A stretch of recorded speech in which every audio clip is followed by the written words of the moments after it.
Hi ಸ್ನೇಹಿತರೆ, ದ್ವಿತೀಯ PUC ಇತಿಹಾಸ 2 ಅಂಕದ ಪ್ರಶ್ನೆ ನಾವು ರಿವಿಷನ್ ಮಾಡ್ತಾ ಇದ್ದೇವೆ. ಕೆಳಗಡೆ ಕಮೆಂಟ್ ಬಾಕ್ಸ್ನಲ್ಲಿ ಇಂಗ್ಲೀಷ್ ಮೀಡಿಯಂ ವಿದ್ಯಾರ್ಥಿಗಳು ಕೊಟ್ಟಿರ್ತೇನೆ, ನೋಡ್ಕೊಳ್ಳಿ. ಆಲ್ರೆಡಿ ನಾನು PDF ಕೂಡ ಸೆಂಡ್ ಮಾಡಿದ್ದೆ ಟೆಲಿಗ್ರಾಮ್ನಲ್ಲಿ, ಎಲ್ಲ ವಿದ್ಯಾರ್ಥಿಗಳು ನೋಡ್ಕೊಂಡಿದ್ದಾರೆ ಅಂತ ಅನ್ಕೊಂಡೆ. ಭಾರತವನ್ನು ಪಶ್ಚಿಮದೊಂದಿಗೆ ಸಂಪರ್ಕಿಸುವ ಯಾವುದಾದರೂ 2 ಕಣಿವೆಗಳನ್ನು ಹೆಸರಿಸಿ. ಇದಕ್ಕೆ ಆನ್ಸರ್ ಆಗಿರುತ್ತೆ ಖೈಬರ್ ಮತ್ತು ಬೋಲಾನ್ ಕಣಿವೆಗಳು. ಅದೇ ರೀತಿ ವಿಷ್ಣು ಪುರಾಣದ ಪ್ರಕಾರ ಭಾರತದ ವ್ಯಾಪ್ತಿ ಏನು? ಇದಕ್ಕೆ ಆನ್ಸರ್ ಆಗಿರುತ್ತೆ ಸಮುದ್ರದಿಂದ ಉತ್ತರಕ್ಕೆ ಮತ್ತು ಹಿಮಾಲಯದಿಂದ ದಕ್ಷಿಣಕ್ಕೆ ಇರುವ ದೇಶವೇ ಭಾರತ ಅಂತ. ಭಾರತದ ಯಾವುದಾದ್ರೂ 2 ಹೆಸರುಗಳನ್ನು ತಿಳಿಸಿ ನಿಮಗೆ ಕೇಳ್ತಾರೆ, ಆಯಿತಾ? ಭರತಖಂಡ, ಭರತವರ್ಷ, ಜಂಬೂದ್ವೀಪ, ಯಾವುದಾದ್ರು 2 ಬರೀಬೇಕಾಗುತ್ತೆ. ಕವಿರಾಜ್ಯ ಮಾರ್ಗದ ಪ್ರಕಾರ ಕರ್ನಾಟಕದ ವಿಸ್ತಾರವೇನು ಕೇಳ್ತಾರೆ. ಉತ್ತರದಲ್ಲಿ ಗೋದಾವರಿಯ ನದಿಯಿಂದ ದಕ್ಷಿಣದಲ್ಲಿ ಕಾವೇರಿ ನದಿಯವರೆಗೆ ಆಧಾರವಿಲ್ಲದೆ ಇತಿಹಾಸವಿಲ್ಲ ಏಕೆ ಕೇಳ್ತಾರೆ. ಇದು ಇಂಪಾರ್ಟೆಂಟ್ ಆಗಿರುತ್ತೆ. ಇತಿಹಾಸಕಾರರು ಮೂಲಾಧಾರಗಳ ಸಹಾಯದಿಂದ ಗತಕಾಲದ ಘಟನೆಗಳನ್ನು ಪುನರ್ರಚಿಸುವ ಪ್ರಯತ್ನ ಮಾಡುತ್ತಾರೆ. ಆದ್ದರಿಂದ ಆಧಾರವಿಲ್ಲದೆ ಇತಿಹಾಸವಿಲ್ಲ. ಈ ಒಂದು ಪ್ರಶ್ನೆಗೆ ಆನ್ಸರ್ ಆಗಿರುತ್ತೆ. ಸಿಂಧು ನಾಗರಿಕತೆಯಲ್ಲಿ ಪತ್ತೆಯಾದ ಯಾವುದಾದರೂ 2 ನಗರಗಳನ್ನು ಹೆಸರಿಸಿ. ಇದಕ್ಕೆ ಆನ್ಸರ್ ನೋಡಿ ಹರಪ್ ಮತ್ತು ಮೊಹೆಂಜೊದಾರೋ. ಹೊಸ ಶಿಲಾಯುಗದ ಯಾವುದಾದ್ರು 2 ತಾಣಗಳನ್ನು ಹೆಸರಿಸಿ. ಕರ್ನಾಟಕದ ಮಸ್ಕಿ, ರಾಯಚೂರು ದೋಯಬ್, ಬಳ್ಳಾರಿ ಮತ್ತು ಕಾವೇರಿ ಅಂತ ಬರೀರಿ. ಅದೇ ರೀತಿ ಹಳೆಯ ಶಿಲಾಯುಗದ ಯಾವುದಾದ್ರು 2 ತಾಣಗಳು. ಕರ್ನಾಟಕದ ಬೆಳಗಾವಿ ಜಿಲ್ಲೆಯ ಘಟಪ್ರಭಾ ಕಣಿವೆ, ರಾಯಚೂರು ಜಿಲ್ಲೆಯ ಲಿಂಗಸೂರುಗಳು. ಅದೇ ರೀತಿ ವೈದಿಕ ಕಾಲದ ಯಾವುದಾದ್ರು 2 ಮಹಿಳಾ, ಇದು ಕೇಳ್ತಾರೆ ಇಂಪಾರ್ಟೆಂಟ್, ವೈದಿಕ ಕಾಲದ ಯಾವುದಾದ್ರೂ 2 ಮಹಿಳಾ ವಿದ್ವಾಂಸರನ್ನು ಹೆಸರಿಸಿ. ಇದಕ್ಕೆ ಆನ್ಸರ್ ಆಗಿರುತ್ತೆ ಘಾಗರಿ, ಮೈತ್ರಿಯ, ಶಾಶ್ವತಿ, ಲೋಪಮುದ್ರಾ. ಅದೇ ರೀತಿ ವೈದಿಕ ಕಾಲದಲ್ಲಿ ರಾಜನಿಗೆ ಯಾವ 2 ರಾಜಕೀಯ ಸಂಸ್ಥೆಗಳು ಸಹಾಯ ಮಾಡುತ್ತಿದ್ದವು? ಇದಕ್ಕೆ ಆನ್ಸರ್ ಸಭಾ ಮತ್ತು ಸಮಿತಿ. ಇಂಪಾರ್ಟೆಂಟ್ ಆಗಿರುತ್ತೆ ಇದು ಕೂಡ. ಯಾವುದಾದ್ರೂ 2 ವೇದಗಳನ್ನು ಹೆಸರಿಸಿ. ಇದಕ್ಕೆ ಆನ್ಸರ್ ಆಗಿರುತ್ತೆ ಋಗ್ವೇದ, ಯಜುರ್ವೇದ, ಸಾಮವೇದ. ಯಾವುದಾದ್ರೂ 2 ಬರೀಬೇಕಾಗುತ್ತೆ. ಹೊಯ್ಸಳರ ಯಾವುದಾದ್ರೂ 2 ಪ್ರಸಿದ್ಧ ದೇವಾಲಯಗಳನ್ನು ಹೆಸರಿಸಿ. ಇದಕ್ಕೆ ಆನ್ಸರ್ ಆಗಿ ಬೇಲೂರಿನ ಚಿನ್ನಕೇಶವ, ಅದೇ ರೀತಿ ಹಳೆಬೇಡಿನ ಹೊಯ್ಸಳೇಶ್ವರ ದೇವಾಲಯ. ರನ್ನನ ಯಾವುದಾದ್ರೂ 2 ಕೃತಿಗಳನ್ನು ಹೆಸರಿಸಿ. ಇದಕ್ಕೆ ಆನ್ಸರ್ ಆಗಿರುತ್ತೆ ಅಜಿತನಾಥ ಪುರಾಣ, ಸಾಹಸ ಭೀಮ ವಿಜಯ. ಅದೇ ರೀತಿ 6ನೇ ವಿಕ್ರಮಾದಿತ್ಯನ ಆಸ್ಥಾನ ಕವಿ ಯಾರು? ಅವನ ಕೃತಿ ಹೆಸರಿಸಿ. ಬಿಲ್ಲನ ವಿಕ್ರಮಾಂಕದೇಯಂ ಚರಿತಂ. ಅದೇ ರೀತಿ ನೆಕ್ಸ್ಟ್ ಕ್ವಶನ್, ವಿಷ್ಣುವರ್ಧನ ಯಾವುದಾದ್ರೂ 2 ಬಿರುದುಗಳನ್ನು ಹೆಸರಿಸಿ. ತಲಕಾಡುಗೊಂಡ, ಕಂಚುಗೊಂಡ ಅಂತ. ದೆಹಲಿಯನ್ನು ಆಳಿದ ಯಾವುದಾದ್ರೂ 2 ಸುಲ್ತಾನ ಸಂತತಿಯನ್ನು ಹೆಸರಿಸಿ. ಖಿಲ್ಜಿ ಸಂತತಿ, ಗುಲಾಮಿ ಸಂತತಿ, ಸೈಯದ್ ಸಂತತಿ, ಲೋಧಿ ಸಂತತಿ. ಯಾವುದಾದ್ರೂ 2 ಬರೀರಿ. ತುಘಲಕ್ ಕಾಲದ 2 ಐತಿಹಾಸಿಕರನ್ನು ಹೆಸರಿಸಿ. ಇಂಪಾರ್ಟೆಂಟ್, ಜಿಯಾವುದ್ದೀನ್ ಬರಾನಿ ಮತ್ತು ಇಬನ್ ಬಟುಟಾ. ಮೊಹಮ್ಮದ್ ಬಿನ್ ತುಘಲಕ್ನು ತನ್ನ ರಾಜಧಾನಿಯನ್ನು ವರ್ಗಾವಣೆ ಮಾಡಿದ್ದಕ್ಕೆ 2 ಕಾರಣಗಳು. ಇದಕ್ಕೆ ಆನ್ಸರ್ ನೋಡಿ, ಅಲ್ಲಿ ಮಂಗೋಲಿಯರ ದಾಳಿ ಹೆಚ್ಚಾಗ್ತಾ ಇತ್ತು, ಅದಕ್ಕೆ ತನ್ನ ರಾಜಧಾನಿಯನ್ನು ದೇವಗಿರಿಗೆ ಸ್ಥಳಾಂತರಿಸಿ ಮಾಡುತ್ತಾನೆ. ಆಯಿತಾ. 2ನೇದು, ತೈರನ್ ಕದನ ನಡೆದ ವರ್ಷ ಯಾವುದು? ಅದು ಯಾರ ನಡುವೆ ನಡೆಯಿತು? 1192ರಲ್ಲಿ ಮೊಹಮ್ಮದ್ ಗೋರಿ ಮತ್ತು ಪೃಥ್ವಿರಾಜ್ ಚೌಹಾಣ್. ತಾರಿಕ್ ಇ ಫಿರೋಜ್ ಶಾಹಿಯನ್ನು ಬರೆಯಲಾರಂಭಿಸಿದರೆ ಯಾರು? ಅದನ್ನು ಪೂರ್ಣಗೊಳಿಸಿದವರು ಯಾರು? ಇದಕ್ಕೆ ಆನ್ಸರ್ ಆಗಿರುತ್ತೆ ಜಿಯಾ ಉದ್ ಬರಾನಿ ಬರೆದಿದ್ದಾರೆ. ಸುಲ್ತಾನ್ ಫಿರೋಜ್ ಶಾ ತುಘಲಕ್ ಆಳ್ವಿಕೆಯಲ್ಲಿ ಇದು ಪೂರ್ಣಗೊಂಡಿತು ಅಂತ. ಅದೇ ರೀತಿ ಮುಂದಿನ ಪ್ರಶ್ನೆ, ಅಕ್ಬರ್ನ ಕಾಲದ 2 ಇತಿಹಾಸಕಾರರನ್ನು. ಇಂಪಾರ್ಟೆಂಟಾ? ಅಕ್ಬರ್ನ ಕಾಲದ ಯಾವುದಾದ್ರೂ 2 ಪ್ರಸಿದ್ಧ ಇತಿಹಾಸಕಾರರನ್ನು ಹೆಸರಿಸಿ. ಇದಕ್ಕೆ ಆನ್ಸರ್ ಅಬುಲ್ ಫಜಲ್ ಮತ್ತು ಬೌಡನಿ. ಅಬುಲ್ ಫಜಲ್ನ 2 ಕೃತಿಗಳನ್ನು ಹೆಸರಿಸಿ. ಇದಕ್ಕೆ ಆನ್ಸರ್ ಐನ್ ಇ ಅಕ್ಬರಿ, ಅಕ್ಬರ್ನಾಮ ಅಂತ. ಅದೇ ರೀತಿ ಮೊಘಲರ ಕಾಲದ ಯಾವುದಾದ್ರೂ 2 ಪ್ರಸಿದ್ಧ ಸಂಗೀತಗಾರರನ್ನು ಹೆಸರಿಸಿ. ಸಂಗೀತಗಾರರನ್ನು ಹೆಸರಿಸಿ. ಇದಕ್ಕೆ ಆನ್ಸರ್ ತಾನ್ಸೇನ್ ಮತ್ತು ಅದೇ ರೀತಿ ನೌಬತ್ ಖಾನ್.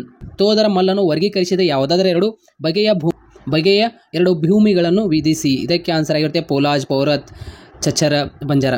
ಅಕ್ಬರ್ ಎಲ್ಲಿ ಮತ್ತು ಯಾವಾಗ ಜನಿಸಿದರು? ಇದಕ್ಕೆ ಆನ್ಸರ್ ಆಗಿರುತ್ತೆ 1542ರಲ್ಲಿ ಅಮರ್ಕೋಟೆಯಲ್ಲಿ. ಅದೇ ರೀತಿ ಶಿವಾಜಿಯ ತಂದೆ ತಾಯಿ ಯಾರು? ಇದಕ್ಕೆ ಆನ್ಸರ್ ಸಹಜಿ ಭೋಸ್ಲೆ ಮತ್ತು ಜೀಜಾಬಾಯಿ. ಶಿವಾಜಿಯು ಸಂಗ್ರಹಿಸಿದ 2 ಪ್ರಮುಖ ತ್ರಯಿಗಳು ಯಾವುದೆಂದರೆ ಚೌತ್ ಮತ್ತು ಸದಾಶ್ಮುಖಿ. ಶಿವಾಜಿಯ ಮೇಲೆ ಪ್ರಭಾವ ಬೀರಿದ 2 ವ್ಯಕ್ತಿಗಳನ್ನು ಹೆಸರಿಸಿ. ಇದಕ್ಕೆ ಆನ್ಸರ್ ಜೀಜಾಬಾಯಿ ಅಂದರೆ ತಾಯಿ ಮತ್ತು ಗುರು ರಾಮದಾಸ್ ನಂದ್ ತುಕಾರಾಮ್. ಅದೇ ರೀತಿ ಶಿವಾಜಿ ಎಲ್ಲಿ ಮತ್ತು ಯಾವಾಗ ಜನಿಸಿದನು? ಸೇವಿನೇರಿನಲ್ಲಿ ಜನಿಸಿದ 1627ರಲ್ಲಿ. ಅದೇ ರೀತಿ ಚಿಕ್ಕದೇವರಾಜ್ ಒಡೆಯರ್ ಯಾವುದಾದ್ರೂ 2 ಬಿರುದುಗಳನ್ನು ತಿಳಿಸಿ. ಇದಕ್ಕೆ ಆನ್ಸರ್ ಆಗಿರುತ್ತೆ ನವಕೋಟಿ ನಾರಾಯಣ, ಕರ್ನಾಟಕ ಚಕ್ರವರ್ತಿ. ಯಾವುದಾದ್ರೂ 1, 2 ಬರೀರಿ. ಕರ್ನಾಟಕದ ಪ್ರಥಮ ನಾಟಕ ಯಾವುದು? ಅದರ ಕೃತ ಯಾರು? ಇದಕ್ಕೆ ಆನ್ಸರ್ ಆಗಿರುತ್ತೆ ಮಿತ್ರವಿಂದ ಗೋವಿಂದ ಸಿಂಗಾರಯ್ಯ. ಅದೇ ರೀತಿ ಮನುಚರಿತಂ ಬರೆದವರು ಯಾರು? ಬಿರುದು ಯಾವುದು? ಇದಕ್ಕೆ ಆನ್ಸರ್ ನೋಡಿ ಅಲ್ಲಾಸಾನಿ ಪೆದ್ದನ್. ಆಂಧ್ರ ಕವಿ ಪಿತಾಮಹ ಅಂತ. ಶಿವಪ್ಪ ನಾಯಕರು ಯಾರು? ಅವರು ಏಕೆ ಪ್ರಸಿದ್ಧರಾಗಿದ್ದಾರೆ? ಶಿವಪ್ಪ ನಾಯಕ ಒಬ್ಬ ಸಮರ್ಥ ಆಡಳಿತಗಾರ, ಆಯಿತಾ, ಸೈನಿಕ ಎಂದು ನೆನಪಿಸಿಕೊಳ್ಳುತ್ತಾರೆ ಅಂತ. ಅಷ್ಟೇ ಬರೀರಿ ಸಾಕು. ಅದೇ ರೀತಿ ಅನುಭವ ಮಂಟಪವನ್ನು ಸ್ಥಾಪಿಸಿದರೆ ಯಾರು? ಬಸವೇಶ್ವರ. ಎಲ್ಲಿ? ಕಲ್ಯಾಣದಲ್ಲಿ. ಮಧ್ವಾಚಾರ್ಯರ ತಂದೆ ತಾಯಿ ಯಾರು? ನಾರಾಯಣ ಭಟ್ಟ, ವೇದಾವತಿ. ಶಂಕರಾಚಾರ್ಯ ಸ್ಥಾಪಿಸಿದ ಯಾವುದಾದ್ರೂ 2 ಪ್ರಮುಖ ಮಠಗಳನ್ನು ಹೆಸರಿಸಿ. ಇದಕ್ಕೆ ಪೂರಿಯ ಗೋವರ್ಧನ ಪೀಠ, ದ್ವಾರಕೆಯ ಕಾಳಿಕಾ ಮಠ, ಅದೇ ರೀತಿ ಶೃಂಗೇರಿಯ ಶಾರದಾ ಮಠ. ಮಧ್ವಾಚಾರ್ಯರ ಯಾವುದಾದ್ರೂ 2 ಮಠಗಳು. ಕೃಷ್ಣಪುರ ಮಠ, ಪೇಜಾವರ ಮಠ, ಆಯಿತಾ, ಶೋಧೆ ಮಠ. ಶೂರುಮಠ ಯಾವುದಾದ್ರೂ 2 ಬರೀರಿ. ಶ್ರೀರಂಗಪಟ್ಟಣ ಒಪ್ಪಂದದ ಯಾವುದಾದ್ರೂ 2 ಕರಾರುಗಳನ್ನು ತಿಳಿಸಿ. ನೋಡಿ, ಟಿಪ್ಪು ಸುಲ್ತಾನ್ ತನ್ನ ಅರ್ಧ ರಾಜಧಾನಿಯನ್ನು ಬ್ರಿಟಿಷರಿಗೆ ಬಿಟ್ಟುಕೊಡಬೇಕಾಗಿತ್ತು. ಅವರು ಯುದ್ಧ ಪರಿಹಾರ ಆಗಿ 3 ಕೋಟಿ ರೂಪಾಯಿಗಳನ್ನು ಪಾವತಿಸಬೇಕಾಗಿತ್ತು ಅಂತ ಎಷ್ಟು ಬರೀರಿ. ಭಾರತದಲ್ಲಿ ಫ್ರೆಂಚರ ಯಾವುದಾದರೂ 2 ವ್ಯಾಪಾರಿ ಕೇಂದ್ರಗಳನ್ನು ಹೆಸರಿಸಿ. ಇದಕ್ಕೆ ಆನ್ಸರ್ ಆಗಿರುತ್ತೆ ಪಾಂಡಿಚೇರಿ, ಮಚಿಲಿಪಟ್ಟಣಂ. ಆಯಿತಾ, ಯಾವುದಾದ್ರೂ 2 ಬರೀರಿ. ಚಂದ್ರನಗರ. ಭಾರತದಲ್ಲಿ ಡಚ್ಚರ ಯಾವುದಾದರೂ 2 ವ್ಯಾಪಾರಿ ಕೇಂದ್ರಗಳನ್ನು ಹೆಸರಿಸಿ. ಇದಕ್ಕೆ ಆನ್ಸರ್ ಆಗಿರುತ್ತೆ ಆಗ್ರಾ, ಮಚಿಲಿಪಟ್ಟಣಂ, ಸೂರತ್, ಪಟ್ಟಣ, ನಾಗಪಟ್ಟಣ, ಕೊಚ್ಚಿ. ನೋಡಿ, ಭಾರತದಲ್ಲಿ ಪೋರ್ಚುಗೀಸರ ಅಧಿಕಾರದ ಅವಧಿಗೆ ಯಾವುದಾದರೂ 2 ಕಾರಣಗಳನ್ನು ತಿಳಿಸಿ. ಇದಕ್ಕೆ ಆನ್ಸರ್ ಆಗಿರುತ್ತೆ ಧಾರ್ಮಿಕ, ಮತಾಂಧ ನೀತಿ, ಓಕೆ, ಬ್ರೆಜಿಲ್ ಮೇಲಿನ ಹೆಚ್ಚಿನ ಗಮನ. ದತ್ತುಪುತ್ರರಿಗೆ ಹಕ್ಕಿಲ್ಲ ನೀತಿ ಅನ್ವಯ ಬ್ರಿಟಿಷರು ವಶಪಡಿಸಿಕೊಂಡ ಯಾವುದಾದರೂ 2 ಭಾರತೀಯ ರಾಜ್ಯಗಳನ್ನು ಹೆಸರಿಸಿ. ಓಕೆ, ರಾಜ್ಯಗಳನ್ನು ಹೆಸರಿಸಿ. ಇದಕ್ಕೆ ಸತಾರ, ಆಯಿತಾ, ಸಂಬಲ್ಪುರ್, ಉದಯಪುರ್, ನಾಗ್ಪುರ್ ಮತ್ತು ಝಾನ್ಸಿ. ಪ್ಲಾಸ್ಟಿಕ್ ಕದನ ಯಾರ ನಡುವೆ ನಡೆಯಿತು? Okay, Robert Clive, Sirajuddaulah. ಭಾರತದಲ್ಲಿ ಪೋರ್ಚುಗೀಸರ ಯಾವುದಾದರೂ 2 ವ್ಯಾಪಾರಿ ಕೇಂದ್ರಗಳನ್ನು ಹೆಸರಿಸಿ. ಇದಕ್ಕೆ answer Cochin, okay, Goa, Diu, Daman. Okay, Ryotwari ಪದ್ಧತಿ ಎಂದರೇನು? ಈ ಪದ್ಧತಿಯನ್ನು ಬಾಂಬೆ ಮತ್ತು ಮದ್ರಾಸ್ ಪ್ರಾಂತ್ಯಗಳಲ್ಲಿ ಜಾರಿಗೊಳಿಸಲಾಯಿತು. ಈ ಪದ್ಧತಿ ಅಡಿಯಲ್ಲಿ ಈಸ್ಟ್ ಇಂಡಿಯಾ ಕಂಪನಿಯು ರೈತರು ಅಥವಾ ಕೃಷಿಕರೊಂದಿಗೆ ನೇರ ಒಪ್ಪಂದವನ್ನು ಮಾಡಿಕೊಂಡಿತು. ನೋಡಿ, ಭಾರತದಲ್ಲಿ ಬ್ರಿಟಿಷರು ಜಾರಿಗೆ ತಂದ ಯಾವುದಾದರೂ 2 ಭೂ ಕಂದಾಯ ಪದ್ಧತಿಯನ್ನು ಹೆಸರಿಸಿ. ಇದಕ್ಕೆ ಆನ್ಸರ್ ಜಮೀನ್ದಾರಿ ಪದ್ಧತಿ, ರೈತವಾರಿ ಪದ್ಧತಿ, ಮಹಲ್ವಾರಿ ಪದ್ಧತಿ. ಇವಾಗ ಮಹಲ್ವಾರಿ ಪದ್ಧತಿ ಅಂದರೇನು? ಈಸ್ಟ್ ಇಂಡಿಯಾ ಕಂಪನಿಯು ಮಹಲ್ದೊಂದಿಗೆ ಒಪ್ಪಂದ ಮಾಡಿಕೊಳ್ಳಿತು. ನೋಡಿ, ಮಹಲ್ ಒಂದು ಕಂದಾಯ ಘಟಕವಾಗಿದ್ದು ಇದು 1ಕ್ಕಿಂತ ಹೆಚ್ಚು ಹಳ್ಳಿಗಳನ್ನು ಒಳಗೊಂಡಿರುತ್ತದೆ. ಪುನಃ ಒಪ್ಪಂದಕ್ಕೆ ಸಹಿ ಹಾಕಿದವರು ಯಾರು? ಮಹಾತ್ಮ ಗಾಂಧೀಜಿ ಮತ್ತು ಡಾಕ್ಟರ್ BR ಅಂಬೇಡ್ಕರ್. ಗಾಂಧೀಜಿಯವರು ಅಧ್ಯಕ್ಷತೆ ವಹಿಸಿದ ಏಕೈಕ ಕಾಂಗ್ರೆಸ್ ಅಧಿವೇಶನ ಎಲ್ಲಿ ಜರುಗಿತು ಮತ್ತು ಯಾವಾಗ? 1924ರಲ್ಲಿ, ಆಯಿತಾ, ಕರ್ನಾಟಕದ ಬೆಳಗಾವಿಯಲ್ಲಿ. ಬಂಗಾಳವನ್ನು ಯಾರು ಮತ್ತು ಯಾವಾಗ ವಿಭಜಿಸಿದರು? ಇದಕ್ಕೆ ಆನ್ಸರ್ ಆಗಿರುತ್ತೆ 1905 ಲಾರ್ಡ್ ಕರ್ಜನ್. ಯಾವುದಾದ್ರೂ 2 ಮಂದಗಾಮಿ ಹೆಸರನ್ನು ಹೆಸರಿಸಿ. ಇದಕ್ಕೆ ಆನ್ಸರ್ ಆಗಿರುತ್ತೆ ಓಕೆ, ಗೋಪಾಲಕೃಷ್ಣ ಗೋಖಲೆ, ಸುರೇಂದ್ರನಾಥ್ ಬ್ಯಾನರ್ಜಿ, ದಾದಾಬಾಯಿ ನೌರೋಜಿ, ಫಿರೋಜ್ ಶಾ ಮೆಹ್ತಾ.